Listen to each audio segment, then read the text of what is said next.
Hi, Mike here with Dawg TV. Here with Dawg's first backpacking trip. We're at the Leavitt Meadows trailhead, and we're going to use the footbridge to get us across the West Walker River, which is currently swirling water with seething foam, but I digress into various movie lines. The dog is ready to go. He's whining already. He wants to take off, and you may be wondering where Andra is. Well, unfortunately, she wanted to go to Brighton, and even after I explained to her that the High Sierras are the only sensible honeymoon destination. Anyway, I'll catch you later on the trail. See you later. Well, that may not look like the trail, but that's it. And unlike Dawg, who he just blitzed across, and I don't know how much water he's carrying in his pack now. I had to find a spot to cross because I didn't feel like taking my boots off just yet, but not bad so far. But trail goes right through there and continues on up this direction. Well, Dawg and I have made camp. We're just a little ways past Roosevelt and Lane Lakes. So other than the one flooded out area of the trail, it's been pretty nice. And then from our camp right across the other side of the valley is a nice waterfall. Unfortunately, I took Andra's super zoom so you guys can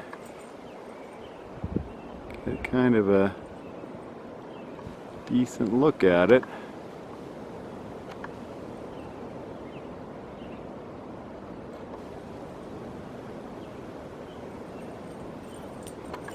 Enjoying the great outdoors out here. Well, the trail here is anywhere from a few inches to just over 6 inches of running water. I'm not sure if you can see right in here, but definitely keeps you on your toes. So far we're doing all right. We're just past our camp. Both of us have dropped our packs. We are now footloose and fancy free to explore a little bit today. We'll do more tomorrow and check out trail conditions and river conditions. Well, we're at about 7,500 feet and we've run into another normal small stream that's cutting across the trail. You can see it's not so small at this time of year. And if I look down the trail here, you can see there's a few patches of snow in the shade, so not a lot yet at this elevation, but these kinds of crossings, you either have to go to a narrow channel or switch into your water shoes so you can keep your boots and socks dry. So some significant water, and Dawg seems to enjoy it, but he can hop across a lot easier than I do. I think I'm going to move up a little further where it's narrower and step over. Well, we've continued up the trail and we're close to the West Walker River. You can see it down below there. And if you were going to ford across, this extremely deep and rapid channel would not be the place to do it. You'd be more likely to end up dead. Even further up, when Andra and I went during the drought year in June, there were areas that were 8 feet deep at the very least. So it is not a river to be trifled with. You need to find wider areas of slower moving water to want to cross it. Right now I don't know if there's any place you can cross it, but tomorrow I plan on hiking a lot further up this range, and we'll probably cut through some of the lower parts of those mountains up ahead there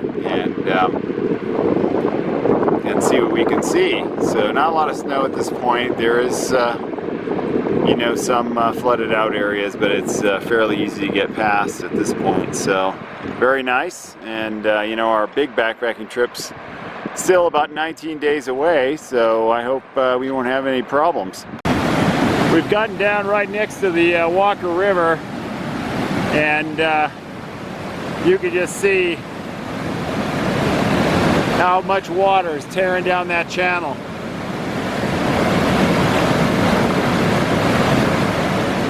I'm still standing next to the Walker. And this is where dog training really comes in. Dog, this way.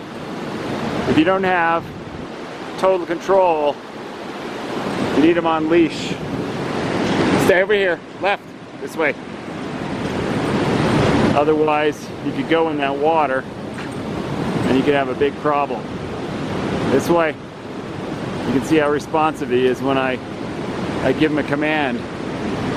So if you're a bad dog trainer, leash him up. Dogs have been known to be killed in rivers like this, jump into hot springs in Yellowstone National Park that are 190 degrees, and by the time they jump out, it's already too late. They're gonna die. In fact, one owner jumped in. Dog, this way. You can see how fast he responds. One owner jumped in after his dog and came right back out, and he died in the hospital, I think, 2 days later. So, dog, left, this way. So if you don't have total control, don't risk it. Put him on a leash. Here's another section just a little further up here. You can see how many sweepers are going across the river. You fall in that river and you get pinned up against one of those sweepers, and there's no way you're getting out. You won't even be able to breathe. The hydros will be so strong you'll be crushed. Dog, this way. This way. He's curious, he wants to go down there, but he can't. He just has to stay up here. Well, dog found something he likes. He wants to play in his little snow patch. There he is, making his snow angels.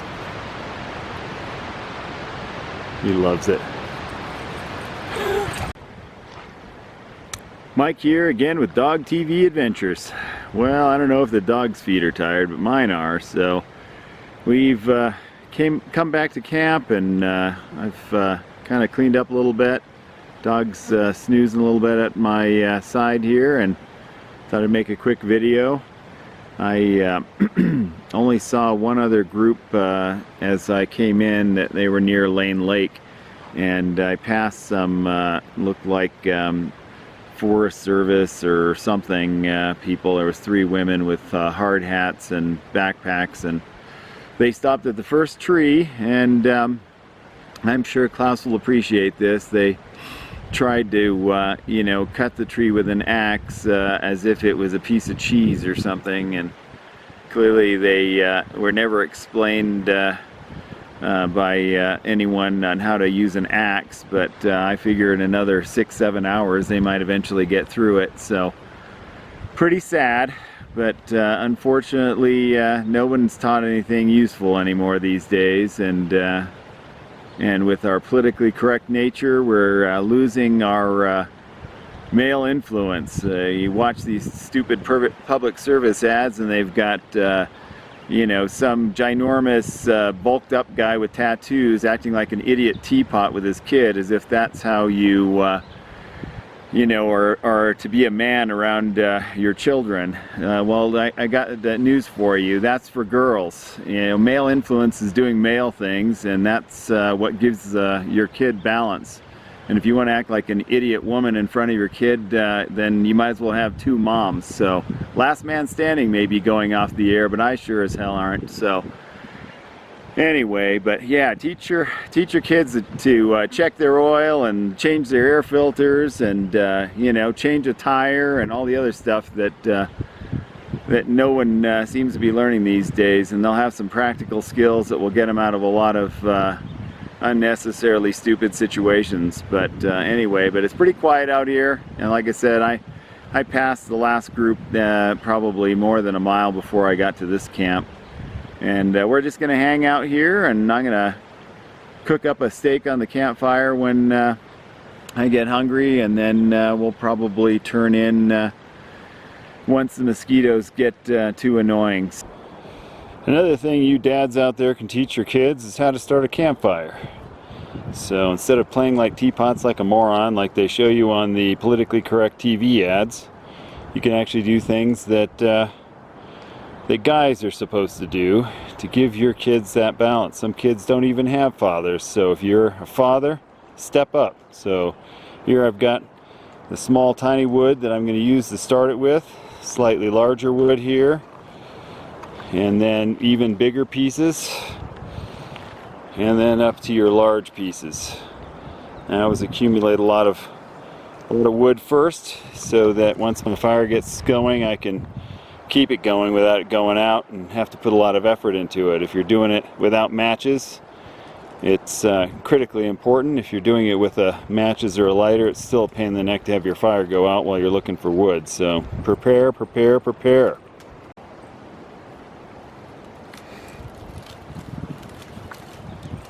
Dog seems to like to tear apart the pine cones. Except when mosquitoes are biting him on the butt. Then he's distracted. And he ate it. Alrighty then. Alright, I'll put some more repellent on your butt. Sit.